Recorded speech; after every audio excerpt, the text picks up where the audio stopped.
nuklir ini hanya bisa masuk ke bauran energi itu apabila ada kontribusi dorongan politik yang kuat. Kalau tidak, itu tidak mungkin.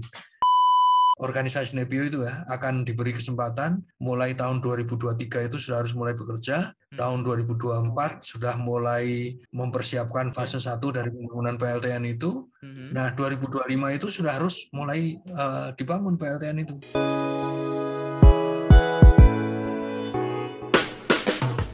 Hai, dari CEO Basic Initiative, aku Harun Ardiansyah dan ini adalah season ketiga dari podcast Bicara Nuklir. Di episode ini, aku ngobrol bersama Dr. Insinyur Agus Puji Prasetyono, anggota Dewan Energi Nasional dan Ketua 2 Tim Persiapan Pembentukan Nepio dari Kementerian Energi dan Sumber Daya Mineral. Kami ngobrol tentang ketertarikan beliau di bidang energi dan kebijakan energi, alasan kenapa energi nuklir menjadi pilihan terakhir, apa yang sebenarnya akan dilakukan Nepio untuk mendukung PLTN di Indonesia, bagaimana timeline implementasi Nepio, dan masih banyak lagi. So, let's check it out. Oke, halo semuanya, selamat datang di podcast Bicara Nuklir dan kita kali ini kedatangan tamu dari Dewan Energi Nasional sekaligus juga Ketua 2 Tim Persiapan Pembentukan Nepio Indonesia, yaitu Bapak Agus Puji Prasetyono. Terima kasih Pak Agus udah berkenan untuk hadir dan saya ajak ngobrol nih Pak. Ya, terima kasih. Selamat berjumpa dengan channel ini. Saya juga merasa bahagia sekali bisa ketemu. Iya, terima kasih Pak. Jadi mungkin langsung aja Pak ya. Kami itu di Bicara Nuklir itu biasa memulai dengan melihat kembali sepak terjang dari narasumber kami itu. Kami tanya tentang karir Bapak gitu, bagaimana sampai berada dalam posisi sampai sekarang ini gitu. Mungkin bisa diceritain sedikit nggak Pak tentang mungkin biografi Bapak, apa yang dulu Bapak belajar baik itu di S1, S2, S3 dan bagaimana kok bisa berada di poin karir yang sekarang begitu Pak. Ya, terima kasih. Jadi sebenarnya saya ini kan Satmingkal di BPPT. Jadi masuk BPPT itu. Maaf Pak, saya agak kurang familiar dengan penelitian dan penerapan teknologi. Badan Penelitian dan Penerapan Teknologi itu dibikin oleh Pak Habibie dulu. Jadi saya sebenarnya bukan disiplin ilmu di nuklir, bukan. Tapi saya ini teknik mesin yang pada saat itu saya ditugaskan untuk nguji CN235. Jadi pada tahun 1987 sampai selesainya jadi tinggal landas itu CN235 itu saya ikut menguji terus. Saya memang beberapa saat tinggal untuk kuliah ya di Jepang pada waktu itu. Saya spesialis di composite material, jadi material science ya. Terus kemudian saya pulang. Nah, ketika pulang saya terus kemudian pindah ke saat itu tahun 98 reformasi sehingga kerjaan untuk CN235 itu sama sekali tidak berjalan sehingga saya pindah ke Kemenristek waktu itu. Jadi saya dipekerjakan ya di Kemenristek. Waktu itu saya mulai dari eselon 3, eselon 2 dan akhirnya menjadi eselon 1 di sana sebagai Deputi Menteri Bidang Relevansi dan Produktivitas. Nah, di situ saya ditugaskan untuk menjadi wakil tetap anggota Dewan Energi Nasional pada saat itu. Jadi di samping wakil tetap juga di bidang energi, saya diminta untuk menanganinya, terus kemudian riset-riset sistem inovasi nasional di berbagai bidang termasuk energi itu juga saya pada waktu itu menjadi penanggung jawab kegiatan sehingga saya dekat sekali dengan energi ini. Sampailah pada suatu saat bahwa energi ini kan harus tahan kuat ya. Jadi harganya juga harus terjangkau begitu. Nah, pada saat karir saya menanjak gitu, saya diberikan tugas untuk menjadi wakil tetap Dewan Energi Nasional dari Kemenristek Dikti. Saya 5 tahun berkecimpung selalu bersama-sama dengan anggota Dewan Energi Nasional waktu itu karena saya ditugasi oleh Menristek ya menjadi wakilnya di sana sehingga ya hampir setiap minggu kita berdiskusi membuat RUEN itu saya juga ada pada waktu itu. Terus kemudian menjabarkan kebijakan energi nasional dan juga beberapa regulasi yang lain itu dibuat oleh anggota Dewan Energi Nasional yang APK-nya di situ ada wakil ya, salah satu di antaranya saya. Sehingga saya mendalami energi ketika saya menjadi wakil tetap anggota Dewan Energi Nasional. Nah, dari situ saya memiliki ketertarikan ya untuk mempelajari energi ini. Jadi pada saat saya belajar bahwa energi itu bagi saya itu adalah karena kita ekonomi harus tumbuh kan, pada saat itu belum ada emisi itu waktu itu. Ekonomi harus tumbuh, berarti energi ini harus kuat. Nah, energi itu dari sources energi itu punya karakter masing-masing. Seperti PLTS itu punya karakter fluktuatif, terus kemudian PLTA, angin itu juga berbeda-beda karakternya. Sehingga memang untuk di bidang tertentu memang bisa memakai PLTS, bisa memakai angin, tapi di bidang tertentu tidak. Ternyata yang tidak itulah misalkan untuk membangkitkan industri ya, itu harus ada energi yang stabil, kuat gitu.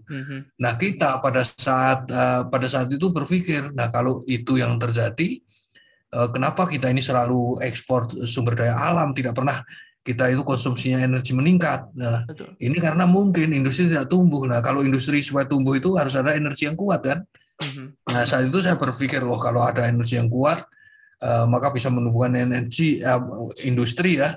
Nah, terus kemudian di industri pun juga harus kalau kita bicara industri hulu, pada saat itu kan industri strategis itu kan sangat marak sekali pada waktu itu. Nah, untuk menumbuhkan itu harus ada energi yang stabil kuat. Nah, itu kalau di Indonesia hanya ada dua itu, PLTA dan geotermal. Yang lain dari itu memang batu bara bisa kita andalkan, tapi kan batu bara pun juga waktu itu juga perkembangannya belum begitu. Memang program 35.000 mega itu ya, itu baru terakhir itu, belum pada saat itu belum ada dorongan yang kuat gitu. Nah, ternyata memang sekarang ini terkait dengan emisi juga, maka batu bara itu juga tidak bisa lagi diandalkan untuk menjadi andalan energi nasional. Nah, saat itu berpikir, wah kalau gitu caranya ini mesti harus nuklir ini. Tapi pada saat saya sendiri ya berpikir nuklir itu, orang yang menentang nuklir banyak sekali. Jadi pada saat saya menjadi wakil tetap itu, ini kayaknya nuklir nih harus masuk. Tapi pada saat saya di sana itu banyak anggota Dewan Energi itu yang masih membuat nuklir itu adalah pilihan terakhir gitu. Sehingga tidak bisa masuk, karena nuklir ini hanya bisa masuk ke bauran energi itu apabila ada kontribusi dorongan politik yang kuat. Kalau tidak, itu tidak mungkin. Karena itulah maka berarti harus ada regulasi. Dari situ tidak pernah masuk itu nuklir itu. Jadi sampai sekarang ini juga ya, sekarang ini sudah mulai marah lah karena terkait dengan emisi itu ya. Tapi kalau misalkan emisi menuju net zero emission itu tidak ada, ya mungkin nuklir masih menjadi pilihan terakhir juga ini sekarang ini. Ya. Jadi itu Pak Harun yang menjadikan saya itu kenapa saya pada akhirnya memilih energi ini sebagai pilihan untuk kita dorong kuat ya. Itu karena memang dekat dengan skenario untuk membangun energi di Indonesia itu. Tapi saya bukan orang energi sebenarnya. Gitu. Iya, baik Pak. Tapi apa yang Bapak lakukan sebenarnya jauh lebih memberikan kontribusi sebenarnya. Saya itu sebenarnya ya lebih baik disebut sebagai provokator di bidang energi. Iya, betul. Nah, baik Pak. Tentang kebijakan di bidang energi nuklir, Pak. Energi nuklir kan sebenarnya wacananya sudah cukup lama ada. Saya sudah beberapa kali diskusi dengan dosen-dosen saya dan senior-senior saya. Adanya program teknik nuklir di UGM itu kan di tahun 1981 itu kan ada karena adanya niatan untuk membangun PLTN di tahun 2000-an gitu kan. Bahkan katanya site-nya sudah ada di Jepara, terus habis itu teknologinya sudah ada, teknologi PWR dan lain sebagainya. Namun apa yang menyebabkan ini semua cukup menyebabkan adanya penundaan yang begitu lama begitu Pak dari Tapi pembangunan PLTN ini itu selain adanya yang tulisan bahwa nuklir itu adalah pilihan terakhir itu, apa yang menyebabkan adanya penundaan itu Pak? saya itu sebenarnya ikut di Dewan Energi Nasional itu menjadi wakil APK itu paling rajin saya itu. Jadi rapat-rapat saya ikuti, terus kemudian ada undangan saya pasti datang paling duluan, terus kemudian saya melakukan diskusi-diskusi dengan teman-teman yang ada di Dewan Energi Nasional. Nah, ketika itu gini skenarionya. Kenapa PLTN itu menjadi pilihan terakhir? Itu karena kita ini masih banyak sekali potensi energi kita ini yang masih belum digali. Khawatirnya kalau begitu kita bangun PLTN, energi-energi itu nggak tergali. Jadi kayak misalkan gas itu potensinya besar, batu bara potensinya besar, terus kemudian PLTS juga kita ini di Katulistiwa ya, itu juga besar sekali kalau kita mau Nah, kalau itu kita tidak manfaatkan duluan, terus kemudian kita langsung PLTN masuk, pasti itu nanti nggak akan bisa kalah semua itu energi itu, gas itu akan kalah, batu bara juga akan kalah.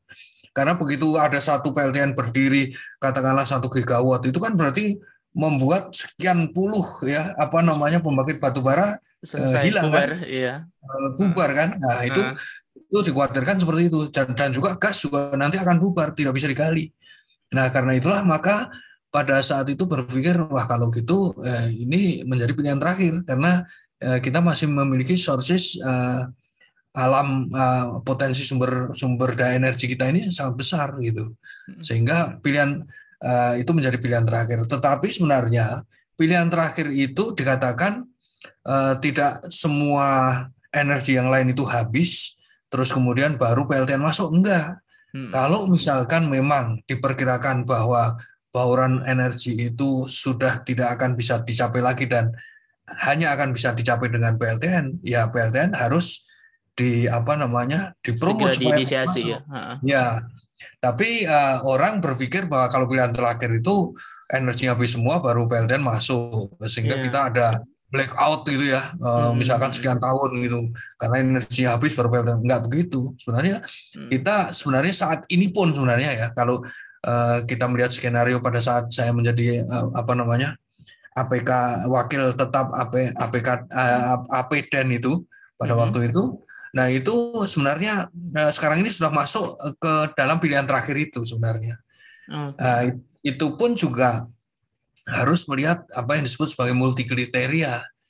Ya, jadi itu harus masuk juga. Jadi harus ada beberapa hal lah, itu saya juga tidak terlalu hafal dengan multi kriteria itu. Jadi harus skala besar, harus emisinya harus diperhitungkan tingkat keamanannya. Dan juga macam-macam yang itu syaratnya berat lah itu. Tapi berat bagi PLTN itu kan sebenarnya sudah biasa dilakukan kan. Betul. Di negara maju juga syaratnya seperti itu juga ya. Iya, persyaratannya juga serobas itu juga sama gitu ya. Iya sama kan, multi kriteria itu kan harus dipersyaratkan sebelum kita bangun juga. Jadi saya kira kalau melihat itu maka pada akhirnya ya PLTN itu sebagai pilihan terakhir itu. Jadi melihat potensi aja sebenarnya, sehingga PLTN dimasukkan sebagai pilihan terakhir itu di Rencana Umum Energi Nasional kan. Tapi bukan berarti kita tidak bisa bergerak terhadap PLTN, seperti misalkan kajian terhadap tapak, terus kemudian mempelajari tentang teknologi yang paling mutakhir. Itu juga diperbolehkan, terus kemudian pokoknya persiapan-persiapan yang sebelum pembangunan itu boleh, seperti ilmu pengetahuan di bidang ketenagaan nukliran itu juga nggak ada masalah. Kita ini kan terus limbah radioaktif itu juga bisa kita pelajari dan kita kita kembangkan lah ilmu pengetahuan di bidang itu gitu. Nah, dan jadi itu yang dilakukan di Batan juga ya. Iya, Batan juga. Iya.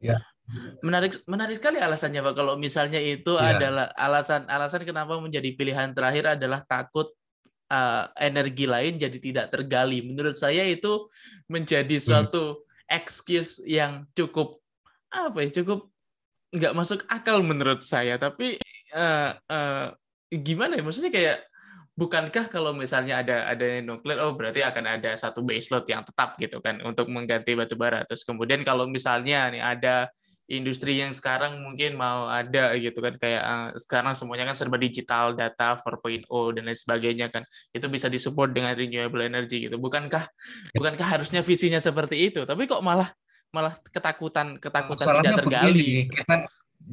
masalahnya begini, itu kan kalau kita berpikir hari ini, tapi kalau kita berpikir 10 tahun yang lalu kan tidak seperti sekarang ini. Pada Oh saat gitu. itu kan geothermal kan belum digali secara besar-besaran ya kan. Terus kemudian PLTA juga belum kita ini bendungan-bendungan juga pada waktu saat itu dibangun oleh zamannya Orde Baru kan, tapi Iya. sekarang ini kan belum juga berkembang pada saat itu belum belum berkembang lagi kan. Nah ternyata bisa ditemukan oleh bendungan-bendungan misalkan di sekarang ini di Kayan, terus kemudian Membramo dan lain sebagainya itu kan potensi besar juga. Mikrohidro juga pada saat itu belum berkembang dengan baik. Jadi Betul. itu masih dalam angan-angan, dalam potensi. Jadi eh, apa namanya belum belum kalau kita berpikir sekarang ya memang kalau gini berarti baru Indonesia harus ada nuklir. Kalau saya sangat setuju sekali kalau kita berpikir hari ini. Tapi kalau berpikir pada saat itu kita ini belum bergerak karena pada saat itu konsumsi energi per kapita kan baru sekitar 300-400-an.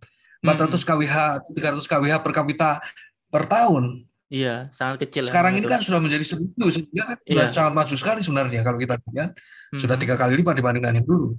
Nah, Iya. memang pada saat dulu itu orang masih membakar kayu, ya kan, di Betul. desa-desa itu. Terus Iya, kemudian betul. listrik di kota-kota juga hanya untuk penerangan saja pada saat itu. Sehingga memang tidak bisa lah kita memikirkan pada saat itu dengan cara berpikir sekarang ini. Saya kira Oke. tidak bisa. Tapi kalau kita berpikir sekarang ini ya memang PLTN itu harus masuk sekarang. Iya. Nggak bisa lagi kita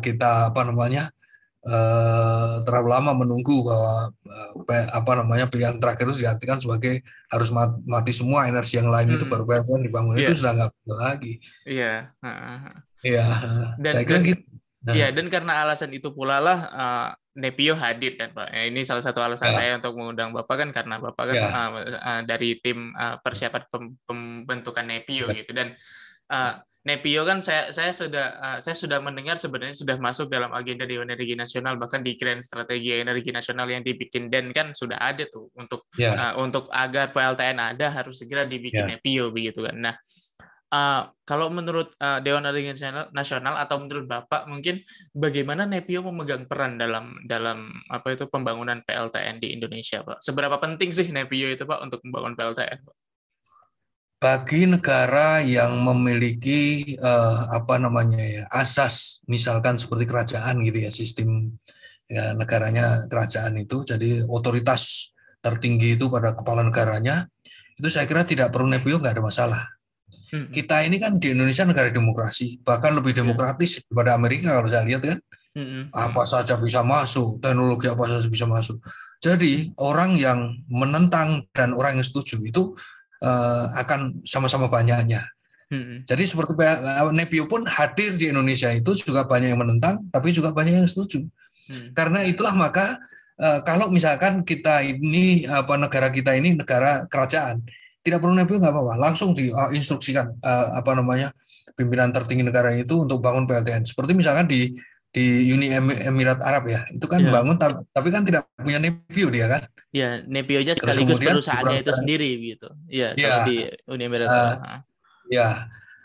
Jadi ada yang tidak punya Nepio bisa bangun PLTN, tapi juga ada yang punya Nepio tidak pernah bisa bangun PLTN juga. Betul. Jadi memang Nepio ini unik ini.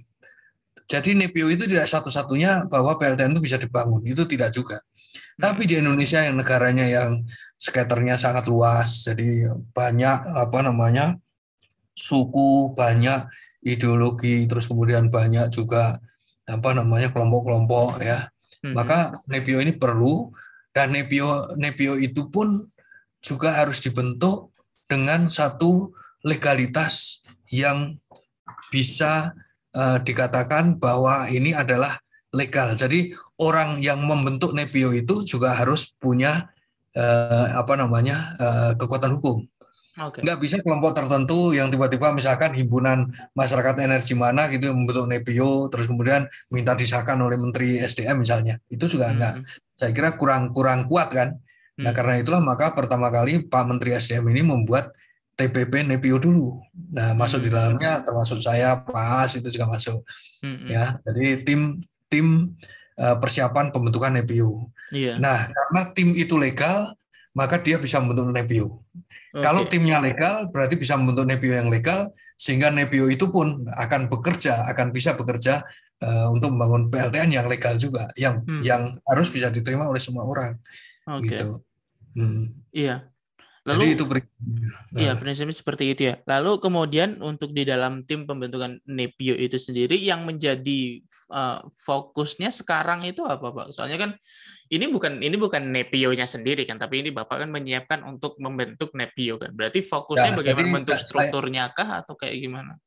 Ya, saya ini kan sekarang ditugaskan untuk membuat satu NEPIO, naskah akademik dan perpres NEPIO.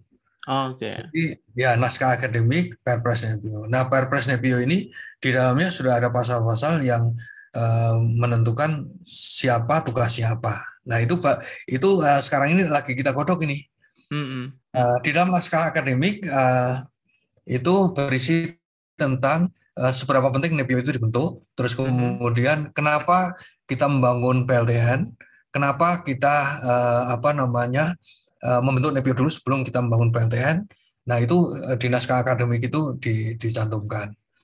Nah kita juga tidak main-main membuat naskah akademik itu karena kita meminta masukan dari seluruh stakeholder, seluruh sektor di anggota Dewan Energi Nasional. Jadi ada dari Kementerian Perindustrian kita minta pendapat, terus kemudian dari BRIN itu sekarang juga kita minta pendapat teman-teman kita dari Batan itu yang dulu. Juga dari universitas kita minta pendapat juga. Jadi semua pihak kita minta pendapat untuk memberi masukan kepada NEPIO ini.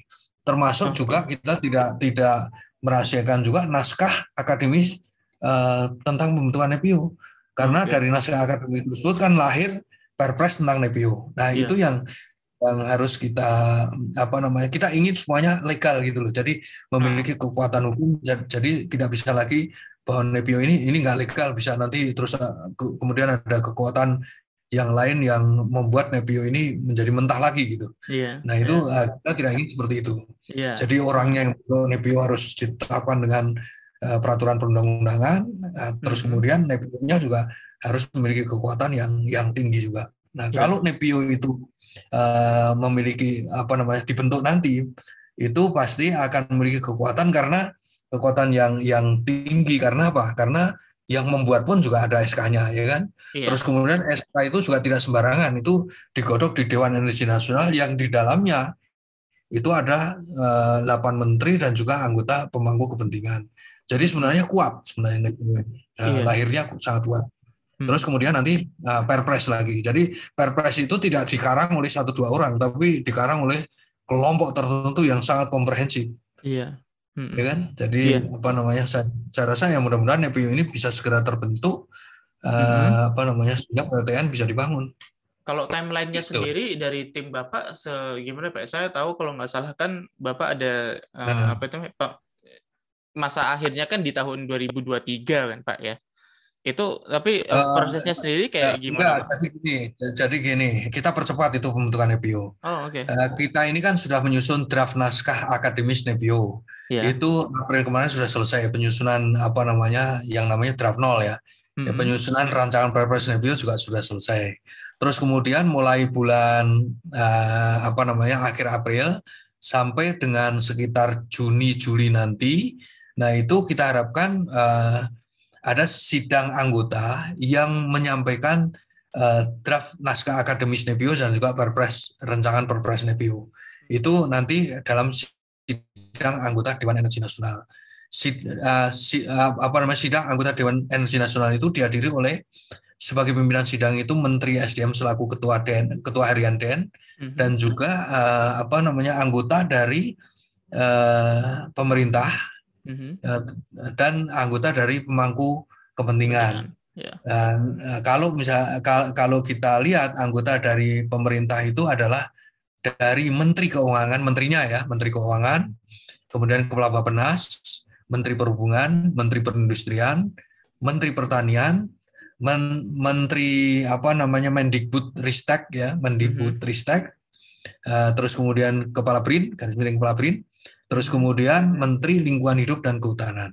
Iya. Nah, sedangkan APK Den ini akan full ya, saya sendiri, kemudian ada juga Pak Musri dari akademisi, juga Pak Satya, Pak Hirman Daniel Ibrahim, Pak Daryatmo, Pak Eri Purnawati, Pak Asnasyul Lasman, dan juga Pak Yusra.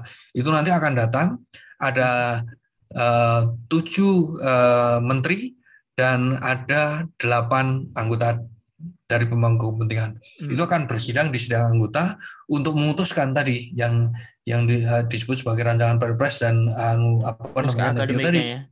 Naskah akademik ya. Jadi dari situ nanti akan disahkan itu. Setelah itu ya tingkatannya ya dari sidang anggota ke nanti tingkatan lebih atas lagi sidang paripurna.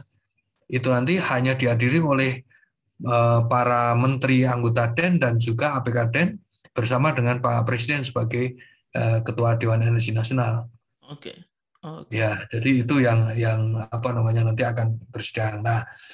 Nah, ini bulan Juli itu kan sudah harus ada finalisasi draft naskah akademik, terus kemudian sidang paripurna nanti pada sekitar bulan Agustus. Nah, setelah sidang paripurna bulan Agustus, langsung nanti kita akan menyusun untuk mendapatkan yang namanya Perpresnya. Karena nanti kan dalam sidang paripurna itu kan Pak Presiden sendiri yang akan memimpin sidang ya. Jadi sekitar bulan Agustus lah. Nah, kalau bulan Agustus ini sudah ada green light dari Presiden, nah sebenarnya dari sidang paripurna anggota Den itu sudah bisa kita publikasi bahwa yang disebut sebagai posisi nasional itu kan telah terjadi kan. Berarti di situ kita bisa bilang kalau ketika Perpres itu sudah diteken oleh Pak Presiden, berarti itu sudah kita bisa katakan bahwa Indonesia go nuklir ya Pak? Iya, saya kira gitu. Jadi kalau Presiden membentuk NEPIO itu kan berarti sama saja sudah go nuklir. Iya, oke. Iya kan? Kalau kita lihat kalau yang disebut posisi nasional itu kan Presiden tidak perlu mendeklar bahwa saya akan bangun nuklir, itu kan tidak perlu saya kira. Tapi yang disebut posisi nasional itu adalah perangkat undang-undang itu sudah memenuhi apa enggak untuk membangun PLTN itu. Kalau kita lihat undang-undang misalnya keterangan nukliran, terus ini RUU BT ini yang sedang digodok ini, terus kemudian banyak sekali undang-undang yang sudah menyatakan bahwa nuklir itu sudah cukup itu. Sudah saya saatnya kira undang-undangnya itu ya sudah saatnya. Oke. Jadi NEPIO ini nanti kalau akhir tahun ini rencananya penetapan Perpres NEPIO itu kita rancang di akhir tahun ini. Terus kemudian penyampaian pengajuan usulan izin prakarsa tentang Perpres NEPIO itu juga kita lakukan pada bulan September.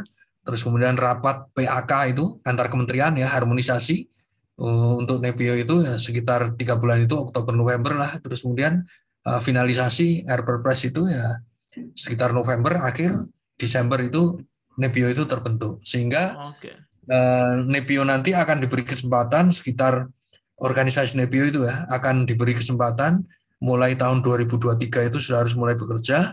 Tahun 2024 sudah mulai mempersiapkan fase satunya ya. Fase 1 dari pembangunan PLTN itu. Nah, 2025 itu sudah harus mulai dibangun PLTN itu. Jadi kalau menurut saya, kalau PLTN itu tidak dibangun di tahun 2025, tahun 2040 itu tidak akan ada PLTN sebanyak 8 gigawatt on grid. Saya kira di roadmap kita itu tahun 2040 itu harus ada 8 gigawatt on grid. Nah, terus kemudian tahun 2050, 10 tahun kemudian itu harus ada sekitar 21 gigawatt. Berarti kan kita akan membangun sekitar 13 atau 14 gigawatt gitu ya. Iya. 13 gigawatt. Nah, itu selama 10 tahun. Nah, ini kan mesti harus ada paralel ini. Iya, nah, ya kan? Nah, tahun 2025 sampai 2040 kita harus membangun 8 gigawatt.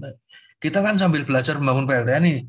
Untuk PLTN yang pertama tentu kan tidak akan secepat PLTN yang berikutnya kita bangun kan. Yang pertama kan mesti akan belajar. Jadi kalau misalkan orang memprediksi PLTN bisa 8 tahun, mungkin kita ya 10-12 tahun lah gitu. Itu baru jadi. Tapi kan tidak harus menunggu selesai jadi PLTN yang pertama itu, terus kemudian kita baru bangun PLTN yang kedua, ketiga sehingga cukup 8 gigawatt itu kan. Itu kan bisa paralel series kan. Betul. Ya kan? Paralel, tidak paralel benar lah, tapi mungkin 3 tahun kemudian kita bangun PLTN misalkan 2 unit di pertama ya kita bangun ya tahun 2025 mulai kita rancang 2 unit. Itu kan nanti 10 tahun kemudian akan selesai di tahun 2025. Kemudian 2 tahun lagi 2 unit lagi. Tahun lagi 2 unit lagi. Nah, mungkin tahun 2040 ini akan terpenuhi itu 8 gigawatt. Mungkin juga tidak 2 unit ya, 2 unit, 3 unit ya. Terus kemudian 4 unit atau bagaimana gitulah. Tapi yang penting yang pertama ini pintu gerbangnya kan yang pertama itu. Yang pertama itu untuk latihan ya.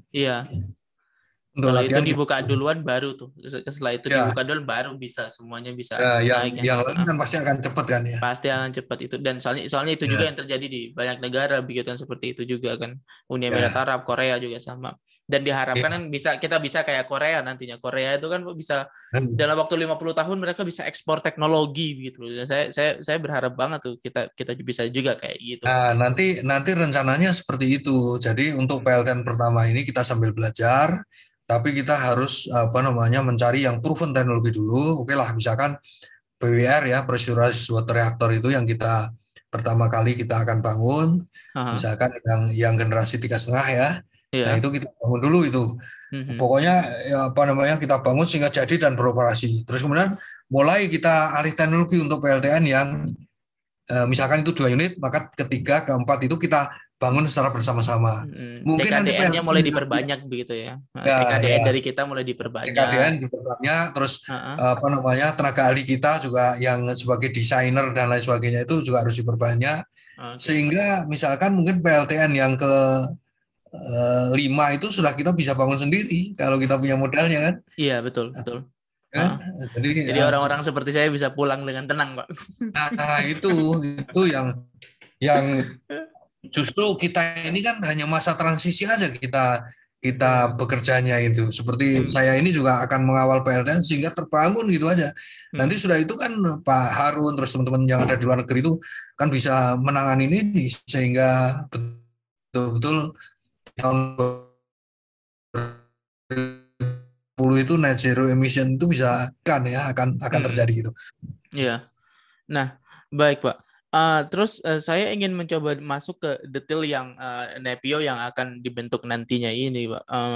Kemarin itu saya sempat dengar paparan yang Bapak sampaikan di ITB juga bahwa Nepio ini kan pada dasarnya yang paling atasnya itu adalah presiden, tapi kemudian ada ketua harian yaitu Menteri SDM, lalu ada ketua Pokjanya, di samping kanan kirinya ada kepala sekretariat, Dewan Pertimbangan juga, dan di bawahnya ada Pokja. Saya mungkin jujur karena saya belum pernah masuk ke birokrasi, jadi saya mungkin kurang familiar ya Pak ya. Jadi bedanya ketua harian dan ketua Pokja ini seperti apa ya Pak nanti dinamika bekerjanya mereka yang diharapkan itu ya? Ini agak putus-putus. Oh iya. Agak putus-putus ini tadi sinyalnya, tolong bilang. Oke. Jadi saya ingin masuk sudah aman Pak ya? Ya, oke. Lanjut. Jadi saya ingin masuk ke detailnya yang strukturnya Nepio ini Pak, yang kemarin juga Bapak sampaikan juga di seminar di ITB ya, bahwa paling atas itu kan presiden. Terus habis itu ada wakil ketua, di bawahnya ada ketua harian yang didampingi oleh Dewan Pertimbangan, terus ada kepala sekretariat dan ketua Pokja di bawahnya, lalu ada Pokja-Pokjanya yang dimaksud. Mungkin ini karena saya kurang familiar dengan birokrasi ya Pak ya di pemerintahan, karena saya belum pernah masuk ke pemerintahan ya. Bedanya dari ketua harian dan ketua Pokja ini nanti dinamika bekerjanya seperti apa ya Pak, yang diharapkan oleh TPP Nepio Pak? Jadi begini, yang penting supaya cepat Nepio bisa terbangun, struktur organisasi ini tidak boleh membebani keuangan negara. Tidak boleh membangun organisasi baru. Sehingga memberatkan APBN. Kalau organisasi itu memberatkan APBN, dipastikan akan lama. Terus kemudian kita juga akan berdiskusi sangat panjang karena segala macam urusan untuk tata kelola kepemerintahan dan juga dinamika pembangunan Indonesia ini sudah terbagi habis di sektor-sektor kan. Iya. Sehingga untuk membuat organisasi baru itu saya kira sangat sulit. Karena itulah maka organisasi itu harus nempel di organisasi yang sudah ada. Dan organisasi sudah ada yang paling dekat dengan NPWU itu ya ESDM. Nah, kenapa ketuanya presiden? Ya pertama karena memang presiden ini kan sebagai leader ya negara ini ya. Presiden bisa menentukan karena ini adalah politik, maka presiden ini saya kira yang sebagai ketua ini sangat layak ya. Kalau misalkan di bawah presiden yang menjadi ketua bisa saja terjadi, tetapi kurang kuat itu artinya nanti akan diganti-ganti oleh orang lain kan dalam masa kerjanya juga ya. Bisa tapi jadi kalau ada presiden kan paling ego multisektoral ya. juga ya, ada ego sektoral juga gitu ya. Itu bisa juga terjadi ya. Kalau presiden kan sudah pimpinan tertinggi ya. Pimpinan tertinggi inilah yang nanti akan mengawal NPWU. Terus kemudian ketua hariannya adalah sementara Menteri SDM, tapi juga mungkin bisa juga Menteri Koordinator. Bisa saja itu terjadi kalau memang Presiden menghendaki. Ini kan berarti tidak membangun organisasi baru. Terus kemudian karena kesibukannya bisa saja ketua harian, Menteri SDM ataupun koordinator ini kan tidak bisa konsen ke NPWU. Karena itulah maka ada ketua Pokja. Ketua Pokja ini nanti akan menerima delegasi kewenangan dari ketua harian tadi. Justru yang bekerja itu saya rasa nanti akan yang bekerja secara teknis ya, yang nanti akan bidding terus kemudian membangun secara detail itu adalah ketua Pokja dan Pokja-Pokja ini. Yang di atas itu mungkin ya ketua harian itu nanti mungkin hanya masalah rekomendasi, legalitas, terus kemudian dorongan-dorongan koordinasi dengan kementerian lain supaya lancar gitu kan. Itu mungkin ketua harian nanti mengkoordinasi melalui itu Dewan Pertimbangan itu kan ada anggota Dewan Energi Nasional dan juga kementerian terkait lainnya. Nah, dia bisa memberikan dorongan, perlindungan dan juga dukungan lah gitu. Nah, ketua Pokja ini yang harus betul-betul 24 jam itu harus ngurus PLTN ini supaya saya kira gitu. Terus kemudian dukungan keuangannya nanti ada kepala sekretariat. Nah, itu nanti akan mendukung segala macam yang diperlukan secara administratif, secara legal formal, tata kelola anggaran sistem dan juga koordinasi ya, itu nanti kepala sekretariat itu. Jadi kepala sekretariat ini harus tahu tentang mekanisme tata kelola keuangan dan juga tata kelola kepemerintahan. Saya kira itu. Dan kemudian masuk ke Pokjanya sendiri secara umum kan dibagi 3 Pak ya, strategi perencanaan kewilayahan itu yang pertama, lalu perizinan pembangunan pengoperasian itu yang kedua, lalu hubungan kelembagaan dan masyarakat. Saya rasa ini udah cukup holistik sekali dan ini sudah mencakup semuanya. Namun yang saya jadi concern adalah orang-orang yang di dalamnya ini, apakah mereka itu orang-orang yang peneliti BRIN, lulus orang-orang dari kementerian, atau merekrut orang baru, merekrut profesional baru yang dari luar itu, atau kayak gimana Pak struktur? Saya kira mix nanti. Jadi ada dari BRIN, terus tapi yang jelas bahwa Pokja ini bukan struktural ya. Pokja 1, 2, 3 bukan struktural tapi fungsional. Jadi mereka yang dipentingkan di sini adalah produktivitas dan juga hasil ya. Jadi ada kewenangan dan tugas masing-masing Pokja ini. Jadi nanti ada kombinasi antara peneliti dan juga mungkin profesional swasta. Ya, jadi swasta itu juga bisa nanti dari universitas itu, kemudian dari BRIN, dari manapun, tapi yang diutamakan di sini adalah keahliannya. Jadi bukan dari sektor mana itu. Mungkin wakil dari Kementerian Perindustrian juga ada di situ. Wakil dari Kementerian Hukum dan HAM misalkan untuk legalitas itu ada juga wakil di sana. Ada juga nanti wakil dari Kementerian Perindustrian, wakil Kementerian Perhubungan lah gitu. Ada juga di sana menjaga kepentingan perhubungan misalnya. Nah, itu nanti ada wakilnya. Terus kemudian ada juga wakil dari nanti banyak lah, karena itu kan sebenarnya pembagian bidang-bidang tugas Nepio itu kan ada 16 itu bidang-bidangnya. Ya kan ada misalkan bidang pemantauan lingkungan, ada bidang pertahanan keamanan, ada bidang hubungan kelembagaan dalam negeri, ada hubungan luar negeri, transportasi dan lain sebagainya, termasuk sipil, perencanaan, ya, implementasinya nanti. Nah, ini tentu sumber daya manusia itu sangat luas yang nanti akan berkumpul di sini, ya. Terus kemudian nanti juga tentu ini adalah anak muda yang memiliki wawasan sangat ke depan dan ingin memajukan negara ini, saya kira gitu. Kalau seperti orang seperti saya ini, saya kira sudah nggak layak di sini karena dinamikanya akan sangat tinggi dan itu teknis kan, operasional kan. Betul. Nah, ini tentu juga nanti harus ditangani ya teman-teman Pak Harun lah nanti yang harus bekerja di sini nih. Iya. Lalu saya kira itu. Iya. Oke, untuk selanjutnya, Pak. Kalau saya melihat dari Nepio yang ada di negara-negara lain gitu, misalnya seperti Jordan atau Korea atau Pakistan begitu, Bangladesh misalnya juga yang paling baru kan, Nepio itu kan organisasi ad hoc ya, organisasi yang tujuannya itu untuk membangun pertamanya saja. Terus kemudian dia meng-establish supply chain-nya supaya supply chain-nya stabil.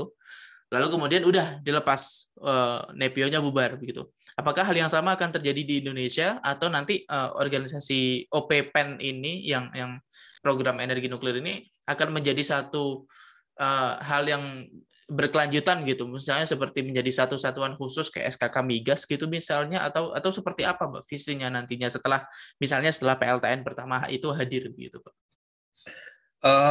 Kalau di sini ya, karena kita ini kan programnya ini sangat masif sekali sampai 2060 ini. Jadi 2040 itu ada 8 gigawatt, terus kemudian 2050 ada 21, meningkat 2 kali lipat di 2051 sampai 2060 itu ada sekitar kalau tidak salah 40-an itu, lebih malahan. Nah, ini kan harus ada lembaga yang mengawal ini terus. Jadi kalau Nepio itu di pertama untuk 2 unit pertama itu kita lepas ya, diimplementasikan oleh mungkin lembaga BUMN khusus atau terserah untuk mengimplementasikan itu. Tapi untuk pembangunan berikutnya ada lagi, sehingga Nepio kan juga berperan untuk membangun yang kedua. Jadi misalkan 2 unit pertama dibangun, terus nanti 10 tahun kemudian kan selesai, dilepas implementasi kan. Nah, ini ditangani oleh BUMN khusus misalkan, atau mungkin PLN ya, serahkan ke PLN. Terus kemudian nanti 2 tahun kemudian setelah mulai pembangunan yang pertama, nanti kan ada pembangunan yang kedua. Nah, nanti kita serahkan ke PLN lagi 10 tahun lagi. Nepio lagi. Jadi saya kira meskipun ini namanya ad hoc ya, tapi sampai tahun 2060 itu masih tetap ada, saya kira, Nepio ini. Jadi masih tetap akan mengawal PLTN. Kenapa demikian? Karena misalkan pembangunan PLTN pertama kita lakukan katakanlah di Gunung Muria atau di Kalimantan Barat. Tapi yang kedua kan tidak di sana, mungkin di Bangka Belitung. Atau mungkin di Nusa Tenggara Barat. Jadi mesti harus dikawal lagi Nepio untuk ke sana kan. Masuk sosialisasinya apa segala macam, persiapan semua itu nanti harus ditangani oleh Nepio. Jadi Nepio nanti akan terus-menerus mengawal PLTN pertama, tapi di daerah mana, di provinsi mana, atau di region mana, ya kan? Saya tidak tahu kalau di luar negeri setelah itu siapa lagi yang akan membangun PLTN berikutnya, karena kita kan skaternya kan luas. Misalkan Kalimantan Barat sudah kita bangun 1 unit, jalan lah. 2 unit lah jalan gitu. Tapi apakah cukup Kalimantan dengan 2 unit? Kan belum tentu cukup. Mungkin Kalimantan Timur kita perlu lagi di IKN itu, ya kan? Nah itu dikawal oleh Nepio lagi. Tapi Nepio-nya orangnya mungkin tidak satu, jadi regenerasi secara kontinu sesuai dengan perkembangannya. Teknologi PLTN kan juga sesuai dengan perkembangannya harus kita adopsi terus-menerus kan. Betul. Jadi Nepio juga tidak mungkin warnanya tidak seperti Nepio yang pertama. Regenerasi menjadi Nepio yang selalu beradaptasi dengan lingkungan sesuai dengan lingkungannya. Saya kira begitu. Saya kira nantinya itu. Oke. Berarti nantinya ini mengawal dari sisi implementasi pembangunannya, tapi setelah itu untuk operasinya dibiarkan, nanti akan ada mungkin BUMN khusus atau mungkin swasta IPP yang akan masuk, itu nanti akan ada skemanya begitu ya Pak ya. Jadi tidak akan overlap dengan tugas-tugas seperti lembaga lain seperti Bapeten, mereka juga nggak akan ke overlap ya. Oke. Baik Pak, ini nggak akan ke overlap. Ya, ini saya rasa udah cukup jelas sekali, dan ini saya berterima kasih banget atas kesediaan Pak Agus untuk hadir. Tapi mungkin saya ada 2 pertanyaan terakhir nih Pak. Saya kan mahasiswa yang bisa dibilang cukup idealis lah ya. Saya S1, S2, S3 saya di bidang nuklir juga. Jadi kayak melihat bagaimana dinamika teknologi nuklir di Indonesia, pembangunan PLTN di Indonesia itu kan saya khawatir gitu awalnya kan, kayak apakah saya bisa optimis gitu PLTN akan ada di Indonesia gitu. Apakah Bapak mungkin punya komentar terhadap itu gitu? Apakah saya bisa optimis bahwa suatu saat nanti saya bisa pulang dan mengoperasikan PLTN di Indonesia gitu? Dan teman-teman lain yang sekarang di luar negeri atau jadi peneliti sekarang gitu. Saya kira kalau melihat bauran energi yang sekarang ini dan kita sudah meratifikasi Paris Agreement itu, PLTN itu optimis sekali dan bahkan lebih optimis dari pembangkit yang lain. Saya kira pembangkit yang lain itu misalkan sekarang kita lagi mendorong PLTS ya, itu sebenarnya kan intermittent, yang memang PLTS itu bisa digunakan untuk penerangan rumah tangga, untuk kita masak nasi dan lain sebagainya, itu bisa oke. Tapi untuk mencairkan smelter, mencairkan boksit, mencairkan nikel itu tidak bisa dengan PLTS. Itu harus dengan energi yang kuat. Nah, energi yang kuat kalau misalkan kita lihat PLTU PLTA itu ya, capture areanya juga sudah tidak bisa kita andalkan lagi. Terus kemudian kalau kita bicara geothermal juga kecil-kecil. Nah, jadi PLTN ini saya kira sangat potensi untuk dikembangkan, dan sebagai mahasiswa itu harus optimis dan harus mengambil peran. Harus mengambil peran bahwa kita ini harus mendorong itu sehingga pertumbuhan ekonomi.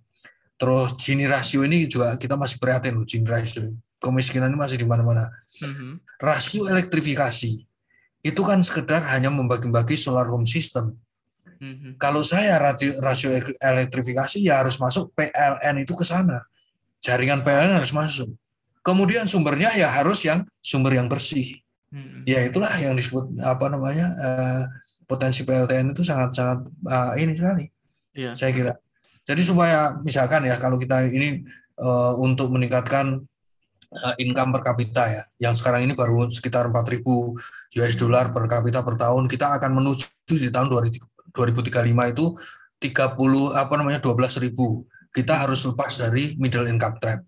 Ini kan tidak sembarangan. Itu harus ada pembangkit yang banyak sekali. Betul. Kalau misalkan hanya mengandalkan PLTA dan geothermal, itu tidak mungkin akan bisa cukup. Nah, itu harus didorong PLTN. Kalau misalkan sebelahnya PLTN ada PLTS itu kan digunakan hanya untuk penerangan jalan, rumah tangga dan lain-lain. Katakanlah misalkan ada baterai, berapa modalnya baterai itu? Apakah harga keekonomian yang namanya affordabilitas itu susah sekali untuk bisa mencapai harga itu adalah PLTN. Oke. Saya kira PLTN ini sangat potensi dan sangat sangat akan sangat berperan ya dalam pembangunan ekonomi kita. Dan mungkin yang terakhir dari saya, Pak, tadi Bapak bilang bahwa teman-teman yang generasi muda harus mengambil peran. Nah, kira-kira apa yang bisa kami bantu ya, Pak, sebagai generasi muda begitu, Pak ya? Utamanya kami yang sekarang sedang studi di bidang nuklir ini gitu, nuklir bidang apapun, baik itu yang reaktor atau yang material nuklir dan sebagainya. Bagaimana kami bisa berperan untuk membantu dalam pembentukan NEPIO ini dan atau mungkin nantinya di dalam NEPIO-nya itu sendiri, Pak? Kalau menurut Bapak? Secara umum di bidang energi ya, kita ini memiliki daerah yang sangat luas. Terus kemudian profil energi daerah itu juga berbeda-beda. Ada daerah tertentu yang mengandalkan pertanian, tapi ada daerah tertentu yang mengandalkan UKM, daerah tertentu mengandalkan industri. Ini memiliki profil yang berbeda-beda. Nah, ini sangat berperan di sana nanti adalah generasi muda seperti Pak Arun dan kawan-kawan untuk menyusun bagaimana profil energi daerah, terus kemudian kalau sudah gitu merancang RPJMD-nya, terus merancang rencana umum energi daerahnya, sehingga di situ bisa memasukkan PLTN yang kecil. Jadi distributed power produser itu juga harus masing-masing provinsi itu harus bisa membangun energinya sehingga bisa menumbuhkan ekonominya di daerah masing-masing provinsi itu. Jadi tidak bisa lagi nanti itu jaringan yang sangat jauh itu, misalkan kita ini kan sekarang ada 500 kafe ya, jaringan dari Jawa Timur ke Jawa Barat misalkan, terus kemudian ada juga yang ke Bali. Nah ini kan kalau misalkan pembangkit itu bisa didistribusi ke masing-masing provinsi, kan tidak mengandalkan jaringan itu hanya untuk keseimbangan aja kan, stabilitas saja nantinya. Dan nantinya mungkin akan muncul otonomi daerah itu, juga ya.